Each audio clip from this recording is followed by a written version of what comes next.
दादी, ये होली क्यों मनाई जाती है? इसकी कहानी सुनाओ ना दादी माँ। चलो बेटा, आज तुम्हें होली के पीछे की कहानी सुनाती हूँ। ऑफ हुआ करता था। उस काल में एक बेहद शक्तिशाली, महत्वाकांक्षी और क्रूर असुर राजा था, हिरण्यकश्यप। हिरण्यकश्यप कोई आम असुर नहीं था। उसके भीतर पूरे ब्रह्मांड पर राज करने की भूख थी। अपने इसी सपने को पूरा करने के लिए उसने मंदराचल पर्वत पर जाकर घोर तपस्या शुरू कर दी। उसकी तपस्या इतनी कठोर थी कि वो सालों तक बिना कुछ खाए पिए एक पैर पर खड़ा रहा। दीमकों ने उसके शरीर पर अपना घर बना लिया, चींटियों ने उसका मांस खा लिया और उसके शरीर से निकलने वाली तपस्या की आग से तीनों लोग जलने लगे। नहीं पड़ा। ब्रह्मा जी ने जब उससे वरदान मांगने को कहा तो हिरण्यकश्यप ने बड़ी ही चालाकी से एक ऐसा अनोखा वरदान मांगा। वरदान ये था कि उसे न तो ब्रह्मा जी की बनाई कोई रचना मार सके, न कोई इंसान मार सके और न ही कोई जानवर। न वो दिन में मरे, न रात में मरे, न वो घर के अंदर मरे, न बाहर मरे, न धरती पर उसकी मृत्यु हो, न आसमान में, और न ही किसी भी अस्त्र या शस्त्र से उसकी जान जाए। वरदान मिलते ही उसने स्वर्ग पर आक्रमण कर दिया, देवताओं को हरा दिया और देवराज इंद्र का सिंहासन छीन लिया। वो खुद को ही तीनों लोकों का भगवान मानने लगा। हिरण्यकश्यप बोले, हा, अब इस पूरे ब्रह्मांड में मुझसे अधिक शक्तिशाली, मुझसे अधिक बलवान कोई नहीं है। देव, दानव, यक्ष, गंधर्व सभी अब मेरे चरणों की धूल हैं। मैंने मृत्यु को भी अपने अधीन कर लिया है।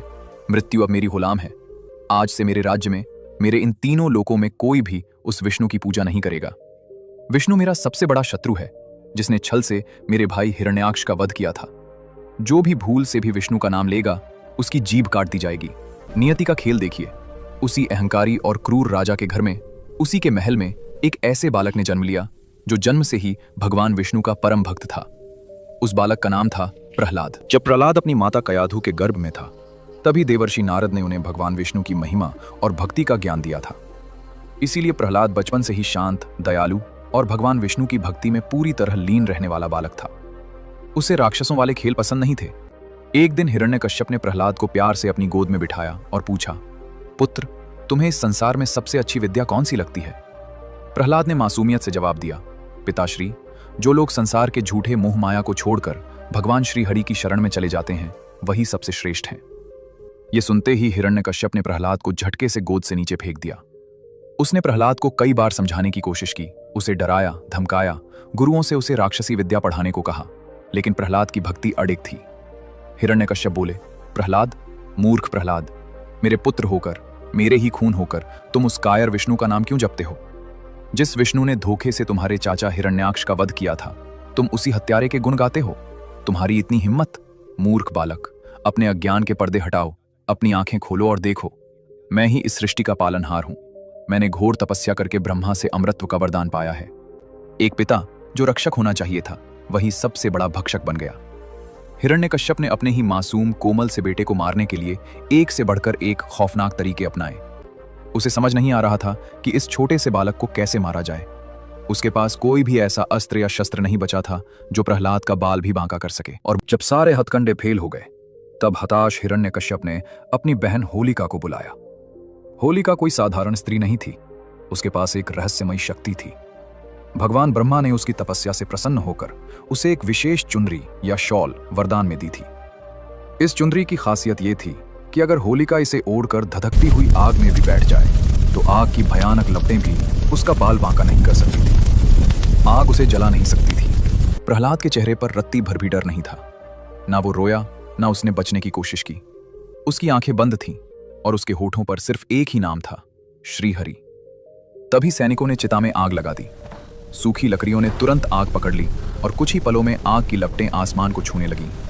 गर्मी इतनी भयंकर थी कि दूर खड़े लोग भी पीछे हटने लगे। पूरी प्रजा हाहाकार करने लगी। हवा का झोंका इतना तेज और अचूक था कि होलिका, जो अपनी जीत पर मुस्कुरा रही थी, उसके शरीर पर लिपटी हुई वो चमत्कारी चुनरी उड़ गई। होलिका डर के मारे चीखने लगी, बचाओ भ्राताश्री, मुझे बचाओ। वो चुनरी हवा में लहराती हुई उड़कर सीधे नन्हे प्रहलाद के ऊपर जा गिरी और उसे पूरी तरह से ढक लिया। आग की भयंकर लपटों ने पलक झपकते ही होलिका को अपने आगोश में ले लिया। जो आग प्रहलाद को छू भी नहीं पा रही थी, उसी आग ने होलिका को घेर लिया। वरदान का दुरुपयोग करने के कारण होलिका उसी आग में जलकर राख हो गई। जब आग शांत हुई तो सभी ने एक चमत्कार देखा। प्रहलाद राख के ढेर के बीचों बीच सुरक्षित बैठा था और मुस्कुरा रहा था। उसे आग की एक लपट ने छुआ तक नहीं था। धुएं के छटते ही पूरे मैदान में जैसे सन्नाटा छा गया। लोगों की फटी आंखें उसी चिता को देख रही थीं। उस भयंकर आग ने होलिका को तो जलाकर राख कर दिया था, लेकिन प्रहलाद के कोमल शरीर पर एक खरोंच या जलने का एक निशान तक नहीं था। यहां तक कि उसके वस्त्र भी ज्यों के त्यों थे।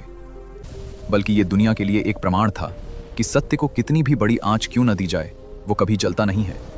इसी घटना की याद में और बुराई पर अच्छाई की इस महाविजय का जश्न मनाने के लिए आज भी हम हर साल फाल्गुन पूर्णिमा की रात को एक विशाल आग जलाते हैं, जिसे हम होलिका दहन कहते हैं। ये पवित्र आग हमें केवल एक पुरानी कथा की याद नहीं दिलाती, बल्कि एक बहुत बड़ा संदेश देती है। ये आग हमें याद दिलाती है कि चाहे दुनिया की कितनी भी ताकतवर बुराई हमारे सामने क्यों न खड़ी हो, चाहे हमारे चारों ओर कितनी भी नकारात्मकता क्यों न हो, अगर हमारी नीयत साफ है और हमारा विश्वास पक्का है तो जीत हमेशा सच्चाई की ही होती है। होलिका दहन के दिन हम सिर्फ लकड़ियां नहीं जलाते, बल्कि अपने अंदर छिपे अहंकार, ईर्ष्या और बुराइयों को भी जलाकर राख कर देते हैं। और फिर इस बुराई के जलने की खुशी में होलिका दहन के अगले दिन हम रंगों से खेलते हैं। चारों तरफ उड़ता हुआ गुलाल और खुशियों के रंग हमें बताते हैं कि बुराई के अंत के बाद जीवन कितना रंगीन हो जाता है।